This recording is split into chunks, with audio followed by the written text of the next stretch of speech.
The rhythmic percussion of the tires on the road had fused with the steady pulse in her feet. 4 hours had blurred into a singular continuum, erasing the once-defined boundary between the unyielding metal beneath her shoes and the placid flesh and bone that conspired to guide her onward. Persistent reverberations resolutely wove the fabric of her journey into the sinews and tendons of her being. Tire fusing with foot, metal merging with bone, forging an unspoken pact to endure the unbroken flow of passage despite a waning tide of consciousness. As the ceaseless motion rocked her between the realms of wakefulness and dream, she pondered whether this wasn't just tiredness, but fatigue. With a furrowed brow, she entertained the possibility, conceivably not, well, especially not if that was a jacket. No, she concluded with a dismissive sigh, recognizing that this was not weariness plaguing her, but rather sheer boredom. This is my mind recoiling from a lack of any interesting stimulation, she determined, or probably stupefied from the relentless assault of nothing other than monotonous information besieging and numbing my senses. Unwinding the window just a crack, she welcomed the invigorating rush of cold air into the stuffy confines of the car. As the prickling breeze tousled her hair, her thoughts meandered to those ubiquitous signs warning about the dangers of fatigue, prompting her to ponder the effectiveness of such warnings, and how those signs seemed to neglect the perils of a stagnant mind. Lost in contemplation, she pondered the necessity of a revision to encapsulate the true breadth of the danger.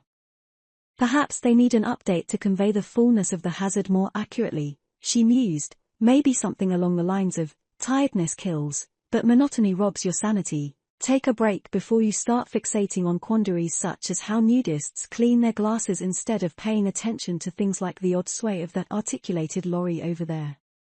Well, that's a bit long, she admitted to herself, crinkling her brow with self-mocking amusement as she softly blinked her eyes as if to sever the tangled strands of her thought, probably why they shortened it. With a resigned sigh and wistful shake to dislodge the bungling thought from her mind, she redirected her attention back to the road ahead. Her gaze retaining an unwavering fix upon the ribbon of road stretching out before her, transfixed by the intermittent shimmering pockets of otherworldly orange glow on its obsidian surface. Amidst this nocturnal tableau, the scene occasionally danced with the fleeting lights of passing traffic, casting transient sparks across the canvas of the night. The encounters stirred within her an urge to share a universal hand gesture of appreciation with her fellow motorists. Yet, she stifled this fleeting impulse, a sense of unjustly apportioned blame lingering in her thoughts. Deep down, she knew that beneath the surface simmered a more equitable resentment towards the inventor of the LED light bulb, and whoever had deemed it wise to embed them into the menacing glares of car headlights. Suppressing the murderous desire to thank these innovators in less than polite terms, she instead tapped her fingertips upon the steering wheel, a subtle gesture to recalibrate her mood and navigate the road ahead with a semblance of composure. As the journey dragged on, she smacked her dry lips and squirmed in her seat, performing a subtle dance known to both the seasoned and inexperienced traveler alike. Within this final stretch of the voyage, she found herself caught in the throes of a quintessential dilemma of the human condition, to relieve, or to quench. Now, that is a good question, she muttered to herself. Should she risk consuming more water to alleviate her thirst and potentially exacerbate the pressure on her bladder, or should she endure, and risk arriving at her destination sounding more hoarse than the legendary red rum? Surely it was the height of irony for a single being to experience such cruel contradictions simultaneously. Intelligent design. She mused wryly, a hint of irony in her internal monologue as she shifted uncomfortably once more. Resigning herself to the slim chance of any breakthroughs, or useful answers to this particular existential quandary, she sighed wearily and braced herself for the last leg of the journey. As the roads began to shed their rigid defiance of nature, unfurling into the winding threads of country lanes, the moon appeared to assert its supremacy over the night sky. The radiance dispersed from concrete pillars, standing as sentinels to their obsidian master, had gradually surrendered to the gentle speckles of moonlight filtering through the groves. A steady plunge into the night's inkiness started to envelop her, casting her adrift in a dichotomy of sensations. The darkness teased her senses, shrinking the space around her into a claustrophobic embrace whilst simultaneously expanding into an otherworldly, boundless expanse where her soul seemed to resonate in the loneliness of the experience. As her route took her into the depths of the countryside towards the edges of the ancient forest, she swayed left one last time and gradually slowed the car, guiding it into a secluded lane. The conclusion of her journey announced itself by the familiar rhythmic percussion of gravel under the vehicle's tires whilst she slowed to a stop in a suitable spot. Silencing the engine, the car's lights dimmed, allowing the darkness of the dense forest to stretch out and hungrily envelop her. With a sigh, she surrendered to the seductive tranquility, her body sinking into the soft embrace of the seat cushions, every muscle yielding to the temptations that had been building throughout the journey. Immersed in her surroundings, with the expansive landscape stretching behind her, she drank in the dense woodlands ahead, her gaze ensnared by the shifting play of shadows cast by the sway of branches before her. Allowing herself to linger on the hypnotic rhythm, she reflected on those verging moments that occultists would deem tween places. Silently reflecting on these transitional spaces, she mused over the delicate dance of twilight and dawn, bursting with possibilities, she murmured wistfully, admiring the assuasive scene. Daytime, she scoffed inwardly, was an unapologetic cacophony of noise and clamor, every second saturated, every space crammed full, every moment grating on your skin like an incessant itch. She grimaced at the thought, her nose wrinkling as she wrestled with the suffocating mundanity of it all. Nothing quite like a nice, warm evening though, she declared to herself, pondering her gratefulness for this refuge against the garishness and predictability of the day. With their tantalizing mysteries that beckon the soul beyond the shackles of certainty, these liminal realms offered solace and the promise of escape. With a sigh, she resigned herself to a more personal and pressing transition, the need to disentangle herself from the vehicle. Extricating her mind from the reverie, and her limbs from the metal confines of the car, she felt her calves quiver like jelly in protest before regaining their fortitude as she shifted her weight to take action. With a determined resolve, she retrieved her travel bag, its wheels instantly rendered futile against the uneven terrain of leaves and stones. As she secured the boot, a soft rustle brushed against the edges of her consciousness, heralding the presence of a small living creature ensconced in the shadows. While some might find such an encounter alarming, she found the occurrence oddly comforting, having experienced this 1-foot-high salutation many times before. Emerging from the darkness, a ginger cat greeted her, weaving a path between her ankles before casting an irritated glance over its shoulder, as if to assertively declare, "Welcome if you're coming." Smiling at the feline's evident vexation, she couldn't help but draw parallels to a head housekeeper waiting impatiently for a new member to join the staff, their meticulous plans thrown into disarray by even the slightest, intolerable delay. Avoiding the tempting urge to curtsy, an action she was sure would be lost on the cat, she encouraged it with a wave of her spare hand in apathetic revolutions. "I'm coming," she murmured playfully, ready to follow the cat's silent beckoning. After this assurance the cat forged ahead, the flicking of its tail seeming to effortlessly sweep aside invisible obstacles that a mere human could not perceive. The tabby strolled onwards with an air of authority, continuing to clear the route of unseen hindrances with feline finesse, occasionally checking on the aberrant two-legged companion, until the homestead glow illuminated the path ahead. Pushing open the gate to the front garden, the feline coiled its path back into the shadows, presumably to resume its vigilant night watch. Her strides slowed to a cautious pace as each step posed a hesitant query into the peculiar scene that greeted her. There, partially illuminated by the outer glow of the porch light, her friend stood by the bushes, absent-mindedly striking them with a stick, his determined steely gaze fixed on some distant point that only he could see. The air hung heavy with unspoken words, leaving her with the unsettling sensation that something was awry. "Evening," she ventured cautiously, unsure of how to break the palpable tension that hung in the air. He greeted her with a vague nod, his mind clearly elsewhere. Nearby, a wild figure with dark hair cascading over his face in a tangle of elfin curls appeared in the porchway, a mischievous glint peeking through the unruly strands. Clad in dinosaur pajamas, he offered her a shy smile before darting back inside. The father sighed, a heavy, burdened sound that seemed to echo through the stillness of the garden. "Been trying to get him to bed," he explained, his voice weary with exhaustion. "I just..."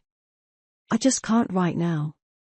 She felt a surge of empathy for her friend, a deep-seated desire to lend a compassionate ear and support to the man whose weariness and restrained anger seemed to emanate from him in tremendous waves.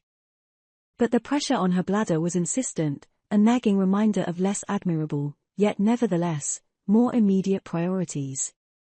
Without pausing to give him a chance to respond, she declared, "No worries, I'll pop him up," as she brushed past him, disappearing into the house that had, over these past few months, practically become a second home. It's a troubling state of affairs, she mused sardonically to herself as she stepped over the threshold, when traversing halfway across the country is a more efficient way to wrap up your week than attempting to navigate the chaos caused by the port blockades via your usual commute home. With a cynical huff and an assertive scuff of her shoes on the doormat, she added, "No wonder we've engaged in altercations with France over 40 times." Inside the house, she dropped her bag amongst the coats and jackets, making a beeline for the sanctuary of the toilet. A weight lifted from her shoulders as she emerged from the bathroom, feeling a newfound lightness in her step, as if she could float away on a cloud of relief. Stretching her limbs with a contented sigh, her gaze was caught by a mischievous grin lingering against the door frame. A wry smile tugged at her lips as the sight evoked images of the Cheshire Cat from Alice in Wonderland. "Come on you," she drawled with a playful glint in her eye. A hip and a foot joined the suspended grin and formed half a human still clinging to the doorway as if the house might sink like the Titanic at any given moment. With a knee bent, he allowed his toes to curl beneath his foot while his fingers toyed with the edges of the architrave. He seemed to hover on the brink of a challenge as he bit his lip in contemplation. But she was not to be swayed. "Your father told me it was bedtime," she stated firmly, nodding her head toward the stairs to reaffirm the instruction. The half-formed figure in the doorway seemed to consider her words for a moment, a mischievous spark dancing in its eyes. But she stood her ground. "Come on, get going," she insisted, her gaze unwavering as she pointed towards the stairs with a sense of quiet authority. And with that, she ushered the blur of the small boy toward the stairs, watching him raucously ascend. Following suit, she couldn't help but marvel at the incongruent tableau unfurling before her. How can such a diminutive figure, barely a meter tall, emit such a surprising volume that contrasts so sharply with the delicate image his frame portrays? She wondered inwardly. Heavily lifting her own feet and allowing each step to descend unfettered onto the tread in a weary motion, her thoughts drifted to realms beyond the mundane as she found herself deliberating the concept of reincarnation. Each heavy step she took seemed to echo her contemplation, each silent presentment a testament to her musings. Maybe, she pondered, the footsteps of every ancestral soul from generations past walk alongside him, their collective essence lending an unseen weight. That is, of course, she ruminated, her eyebrows raising in soft self-correction as she shifted her mental landscape. Refining her thoughts into sharper clarity, she considered, well, until his individuality begins to overshadow the echoes of those past lives. Day by day, she imagined, each incarnation would dissolve back into the vast ether, allowing the true essence of his rebirth to govern his form. Cocking her head wryly in harmony with her introspective reflection, she mused that perhaps, when that day arrives, the child will desist sounding like several herds of elephants vying for space on the staircase. Lost in these thoughts, she considered that this theory would certainly explain a seemingly insatiable appetite and endless gastral capacity. Could it be, she wondered, that they were nourishing not just one being, but a multitude of transmigrated souls spanning centuries? As they finally reached the landing, he burst through the bedroom door and careened into the bed. His legs folding beneath the frame with a force that would have winded even the most seasoned athlete.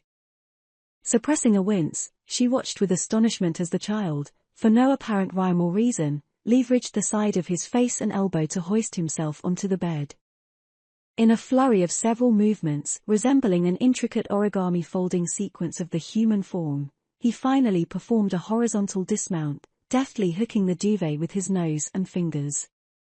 Whilst he looked up at her expectantly, radiating a serene calm that belied the extraordinary acrobatics that had just unfolded, her mind drawled a quiet okay and resisted the urge to hold up a metaphorical scorecard. However, If truth be told, it was a strong 8, at the very least.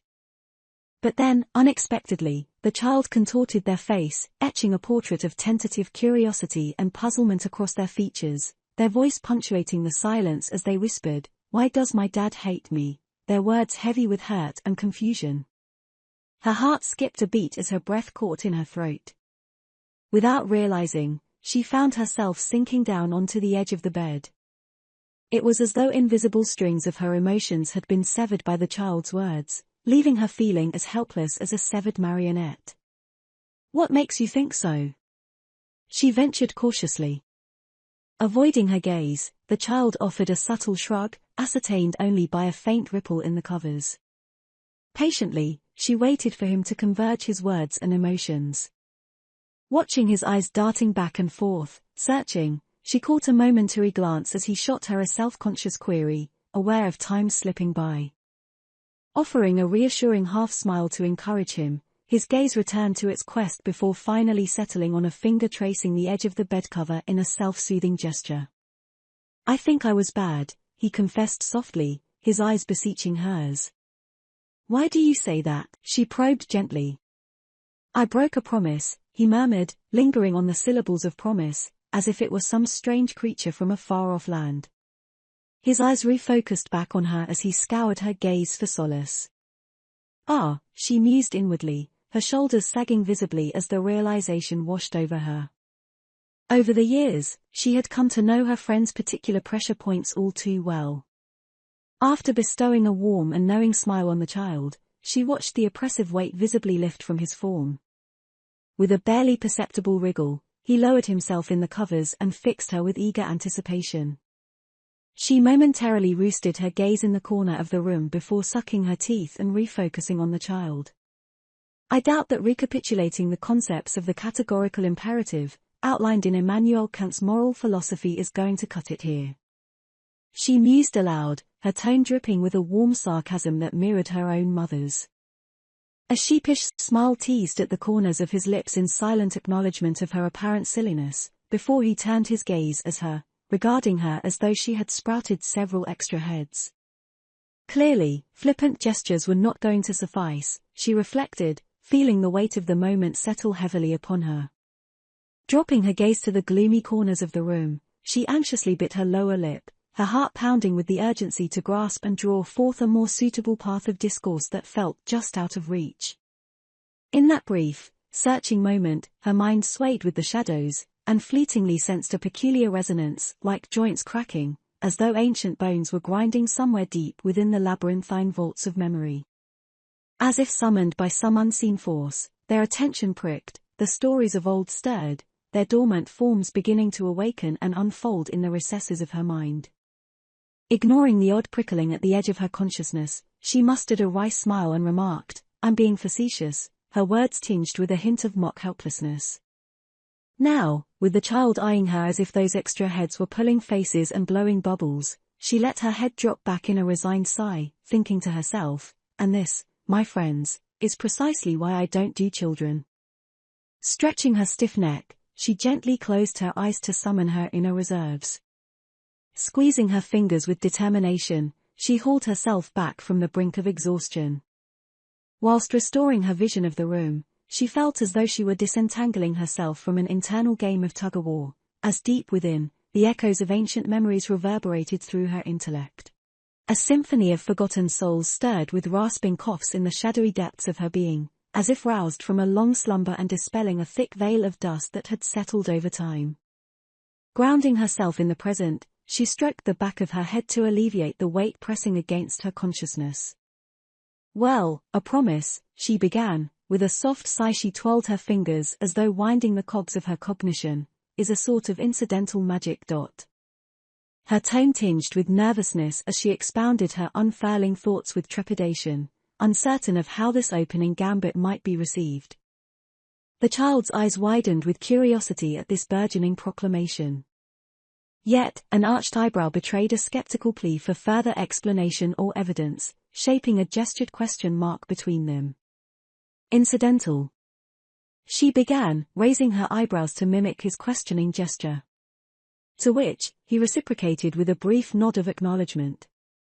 As if taken aback by her own revelation, she abruptly shifted her weight on the bed and extended her index finger in an yes motion, before resting it against her lips in a thoughtful pose. Incidental, she affirmed, her eyes flickering through a Rolodex of thoughts, means something occurring without intention or design, as a consequence of something else happening.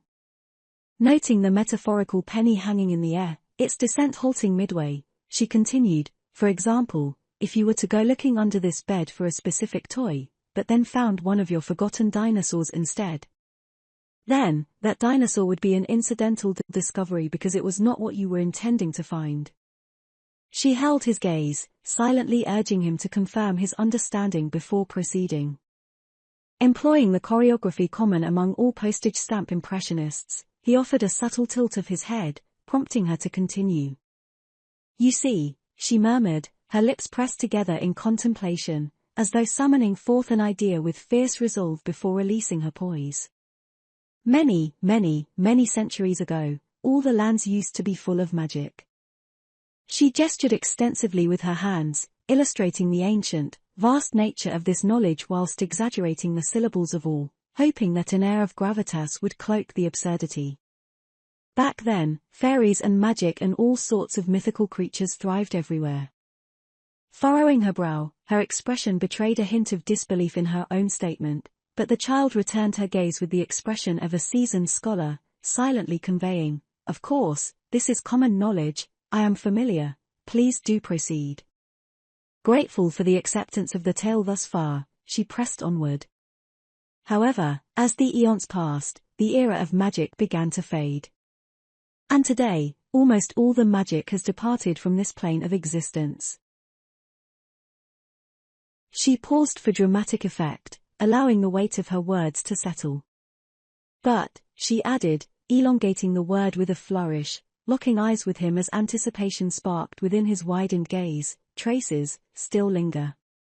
His sense of wonder was almost palpable, his fingers tightening their grip on the sheets. Now, as you are likely aware, she remarked solemnly, her tone carrying a hint of restrained authority, there existed both good magic, she gestured with one open palm, and bad magic, she opened a second palm. As she dropped her hands back to her lap, he nodded eagerly. A smile curled at the corner of her lips in response to his keenness. Promises, she continued, are neither inherently good, nor are they bad. A promise is a form of neutral magic, and because it holds no allegiance to either side, it has endured as the oldest and most resilient spell in this world. Untainted by either influence, promises remain as potent as they have always been. She kept her voice steady and sure as her words wove a delicate web of enchantment that thickened the atmosphere. His grip on the covers loosened as he released an awe-inspired sigh. But, active magic no longer exists within this realm, as we discussed before, this is incidental magic, she intoned with a stern gaze. It means that whenever someone makes a promise, they invoke the most powerful and ancient magic known to humanity, whether they intended to, or not. She watched the child metaphorically lean in as she observed his muscles tighten, ensnared by the thrall of her words. That's why, she continued, we must always be very careful and thoughtful whenever we make a promise. In a hushed exclamation, seemingly almost afraid to disturb the shadows in the room, he whispered, but why? What happens? Well, she murmured softly, sinking back into her seat as she allowed her thoughts to drift. Struggling against the tide of exhaustion that threatened to pull her under, she felt a strange compulsion urging her forward, nudging her towards chronicles buried deep within her subconscious. With a sense of determination, she resurfaced from her reverie, her mind swimming with possibilities.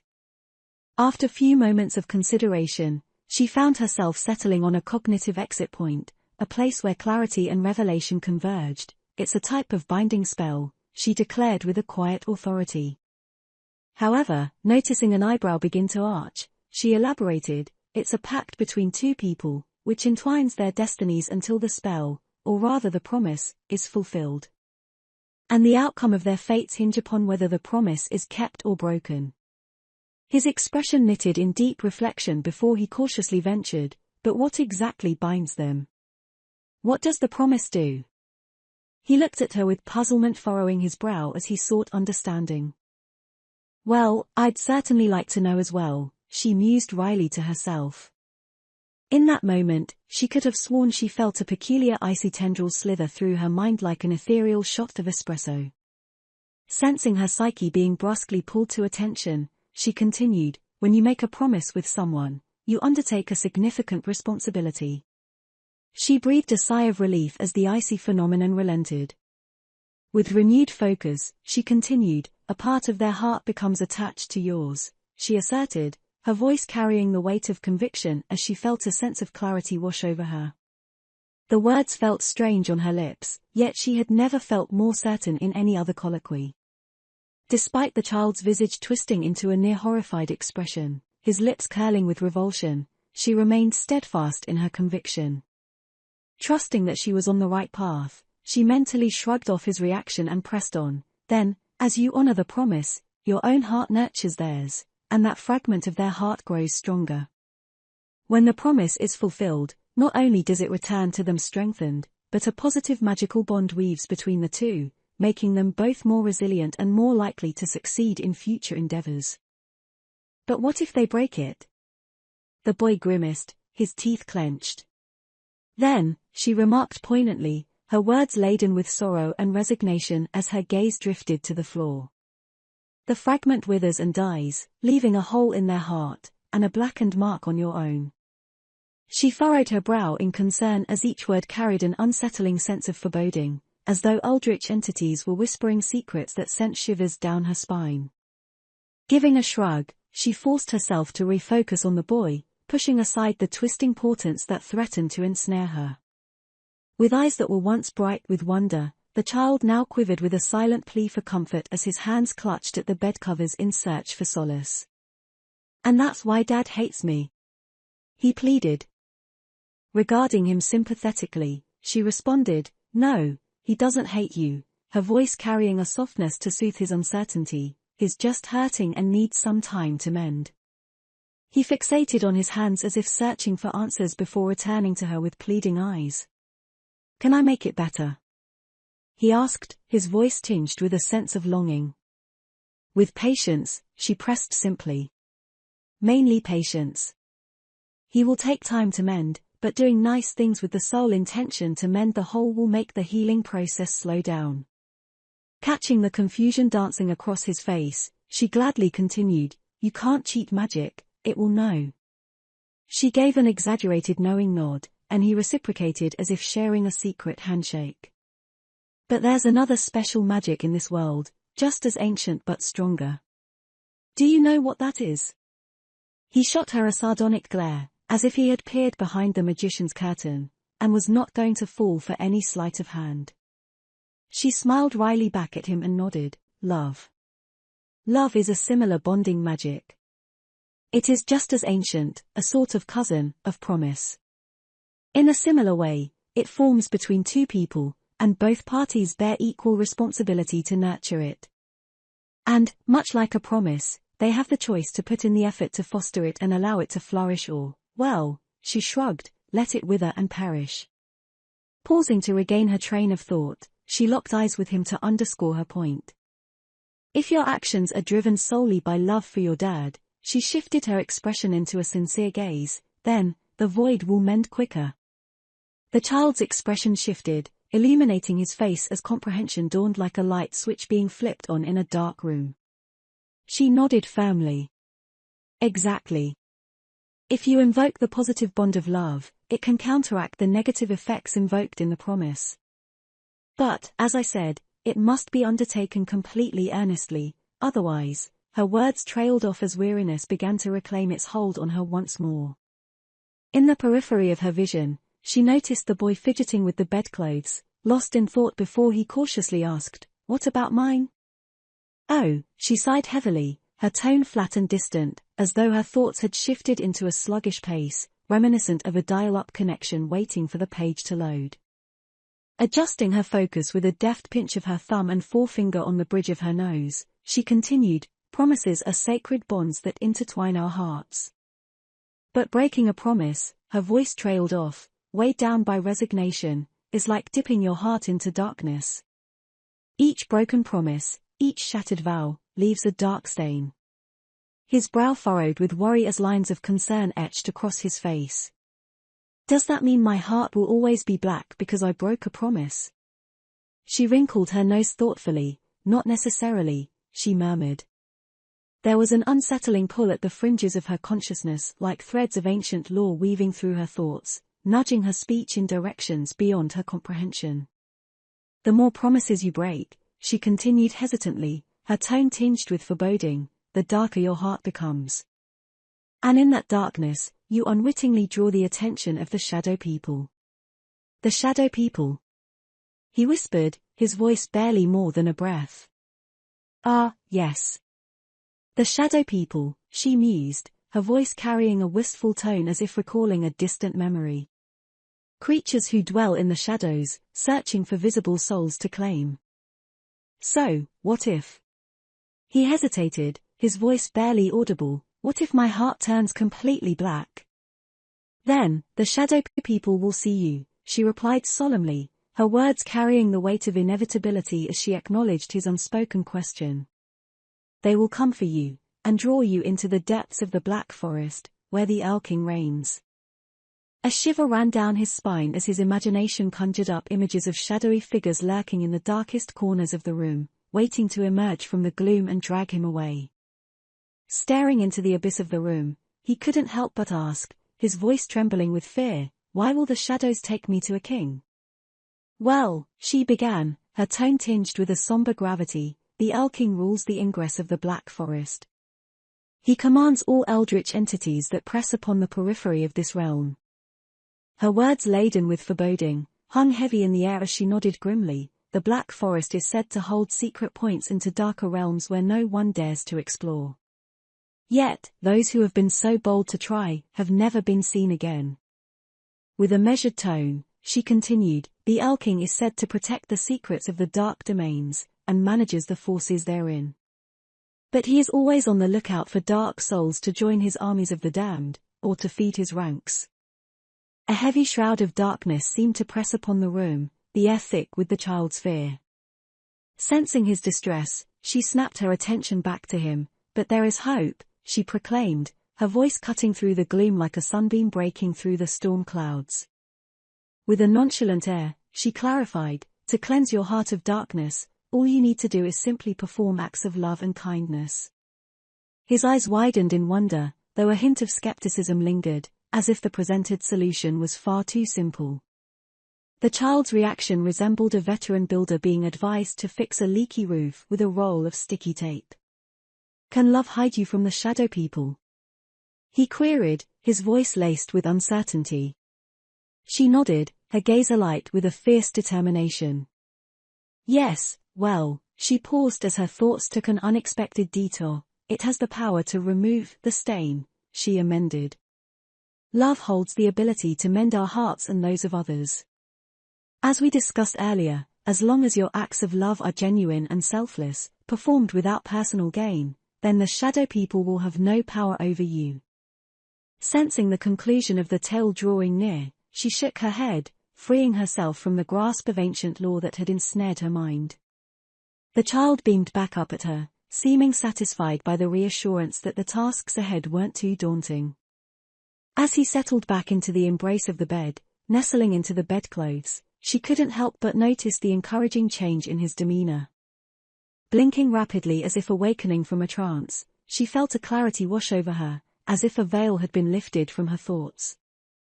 Observing the subtle signal that the boy seemed to be declaring the end to their exchange, she smiled inwardly and patted the bed in a manner befitting the end of a business meeting before rising, her bones protesting with audible groans. When did my movements come with sound effects?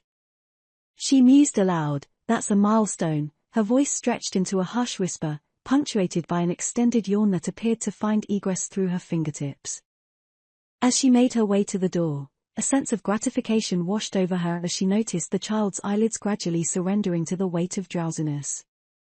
Good, she silently acknowledged, a sly grin tugging the corners of her lip, as long as I never write this down, I won't be facing a therapy bill when he grows up. She smirked as she pulled the door open, oblivious to the shadows undulating and recoiling, rather than dimming at the incursion of the light. Stepping into the hallway, her thoughts already drifting towards the myriad of tasks awaiting her attention, she remained too preoccupied to notice the subtle incongruity. Distracted by her own musings, she didn't notice the peculiar behavior of the shadows in the room before pulling the door closed behind her. But as she began to descend the staircase, a faint sense of unease prickled at the edges of her consciousness. She shook off the sensation, dismissing it as nothing more than a trick of the mind, and continued to the kitchen. Fixing 2 large mugs of tea and gathering a faithful jumper along the way, she ventured back out to the garden, unaware of the eldritch entities lurking in the shadows, watching, waiting.